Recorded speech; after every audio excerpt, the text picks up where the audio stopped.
ஆனால் கர்த்தர் நம்முடைய ஜெபத்தை எப்போதுமே கேட்கிறவராக தான் இருக்கிறார். அல்லேலூயா. கர்த்தர் நம்முடைய விண்ணப்பத்திற்கு பதில் தருகிறவராக தான் இருக்கிறார்.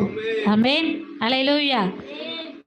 அப்போ நமக்குள்ள அந்த நம்பிக்கை எப்போதும் நமக்கு இருக்கணும். நான் ஜெபம் பண்ணனா அற்புதம் நடக்கும், நான் ஜெபம் பண்ணா அதிசயம் நடக்கும், நான் ஜெபம் பண்ணனா நிச்சயமாக கர்த்தர் என்னுடைய ஜெபத்தை கேட்டு எனக்கு பதில் தருவார் என்கிற நம்பிக்கை நமக்குள்ளே எப்போதும் இருக்க வேண்டும். ஆனால் இங்கே சங்கீதக்காரன் தாவீது சொல்கிறாரு, என் ஜெபத்தை கேளுங்க ஆண்டவரே, என் விண்ணப்பத்திற்கு பதில் தாங்க ஆண்டவரேன்னு சொல்லி ஜெபிக்கிறார்.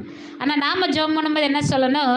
ஆண்டவரே, என் ஜெபத்தை கேட்டதற்காய் நன்றி, என் ஜெபத்திற்கு பதில் வந்ததற்காய் நன்றி செலுத்துகிறேன், என் ஜெபத்தை கேட்டு என் வாழ்க்கையில் பெரிய காரியத்தை செஞ்சதற்காக நன்றி. அல்லேலூயா. யோவான் 14:14 சொல்லப்பட்டிருக்கு,